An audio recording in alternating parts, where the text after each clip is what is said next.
नमस्कार, मेरे इस चैनल में आप सबका स्वागत है। एकादशी महिमा भाग 17। आज हम बात करेंगे पद्मा एकादशी की, जिसे परिवर्तिनी एकादशी भी कहते हैं। परिवर्तिनी एकादशी अर्थात जीवन में परिवर्तन करने वाली। धर्मराज युधिष्ठिर ने श्री कृष्ण से जानना चाहा कि अगली एकादशी का क्या महत्व है या अगली एकादशी किस नाम से जानी जाती है, उसकी क्या महिमा है। तब श्री कृष्ण ने धर्मराज से कहा, हे युधिष्ठिर, मैं तुम्हें पद्मा एकादशी के बारे में बताता हूँ, जिसे परिवर्तिनी एकादशी भी कहते हैं। जब दैत्यराज बलि अपने सामर्थ्य से और अपने तपश्चर्या से, पराक्रम से और बेसावध देवलोक उनके ऊपर उसने आक्रमण कर दिया। बेसावध होने की वजह से देवलोक इस आक्रमण को सहन नहीं कर सके और बलि ने स्वर्ग जीत लिया। स्वर्ग जीतने के बाद बलि इंद्र बन गया और सभी देवलोग गिरी कंदराओं में छुप गए। लेकिन ऐसे कब तक छुपे रहते? तब उन्होंने माता अदिति के पास जाने का सोचा। माता अदिति को उन्होंने अपनी सारी बात बताई और पूछा कि हे माते, हमें बताइए कि हमारा स्वर्ग हम दोबारा कैसे प्राप्त कर सकते हैं। तब माता ने कहा, हे पुत्रों, तुम लोग परिवर्तिनी एकादशी का व्रत करो और उस व्रत के पुण्य को श्री विष्णु को समर्पित करना। सभी देवलोगों ने उस एकादशी का व्रत किया। माता अदिति ने भी व्रत किया और उसके बाद उस एकादशी के पुण्य को श्री महाविष्णु को समर्पित किया। एकादशी के पुण्य प्रभाव की वजह से वामन अवतार ने जन्म लिया। श्री महाविष्णु ने वामन अवतार लिया।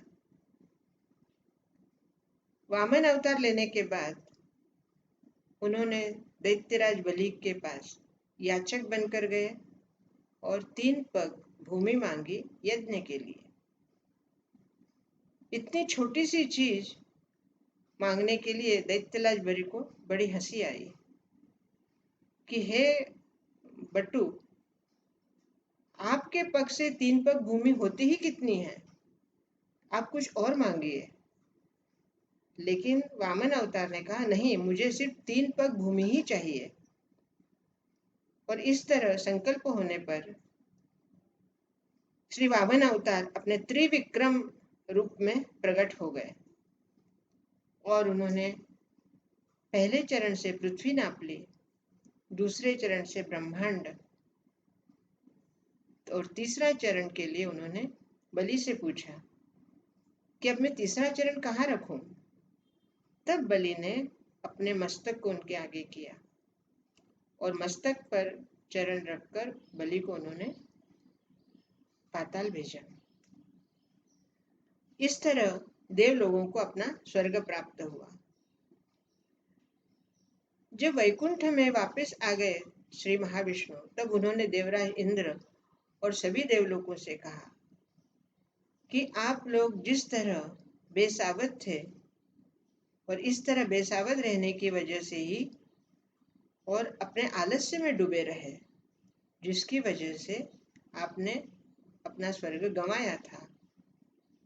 लेकिन अब इस तरह आपको गाफिल नहीं रहना चाहिए। इस तरह एकादशी के पुण्य प्रभाव से उनको स्वर्गलोक प्राप्त हुआ। और इस एकादशी के दिन वामन अवतार की विशेष पूजा की जाती है। इस अवतार की पूजा करने के बाद इसको तुलसी पत्र तथा प्रसाद के रूप में चावल चढ़ाए जाते हैं। इस तरह जब एकादशी का व्रत हम करके और श्री महाविष्णु को उसका पुण्य अर्पित करते हैं तो हमारा खोया वैभव हमें प्राप्त होता है। दोस्तों, हर एक कहानी की तरह ये कहानी भी हमें बहुत बड़ी सीख देती है। जब व्यक्ति को ऐश्वर्य मिल जाता है, धन संपदा मिल जाती है या कुछ राज्य मिल जाता है, अर्थात साम्राज्य का वो स्वामी बन जाता है, तब वो कहीं ना कहीं आलस्य में डूब जाता है, अपने कर्तव्यों से विमुख हो जाता है और अपने ऐशो आराम में या अपने ही इच्छा पूर्ति में वो लग जाता है। और ऐसे में जो भी शत्रु होता है वो हमारी तरफ उसकी निगाह रहती है और वो समय आने पर हम पर आक्रमण करता है।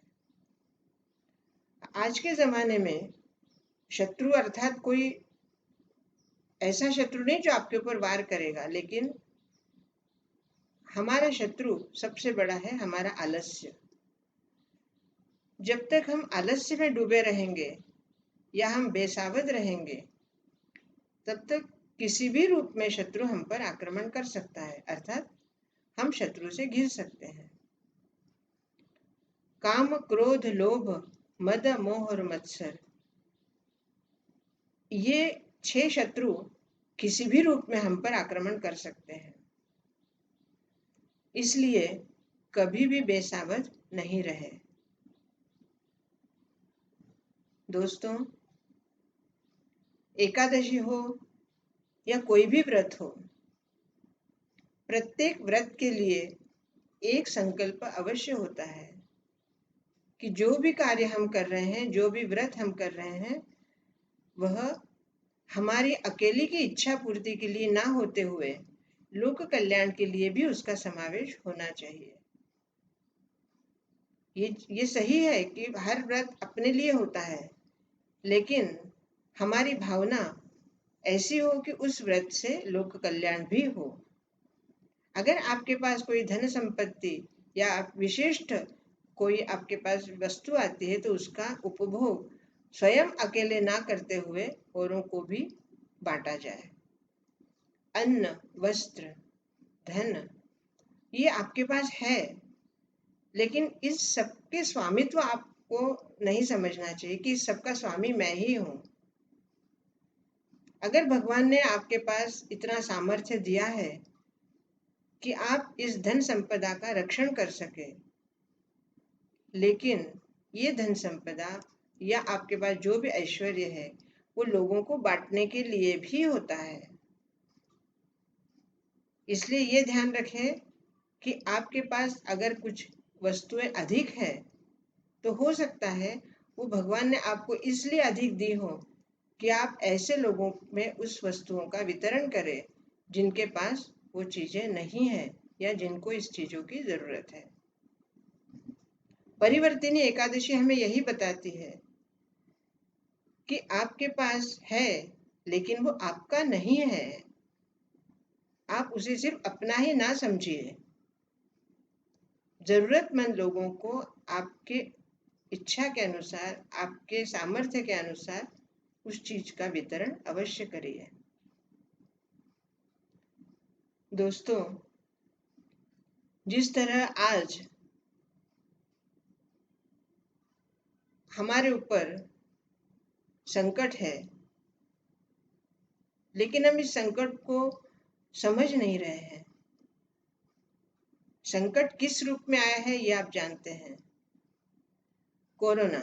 जी हाँ, ये बहुत बड़ा संकट है, लेकिन अगर हम व्रत से रहें, व्रतस्थ रहें, भगवान की आराधना करते रहें और घर में सुरक्षित रहें तो इस संकट से जरूर बाहर निकल आएंगे।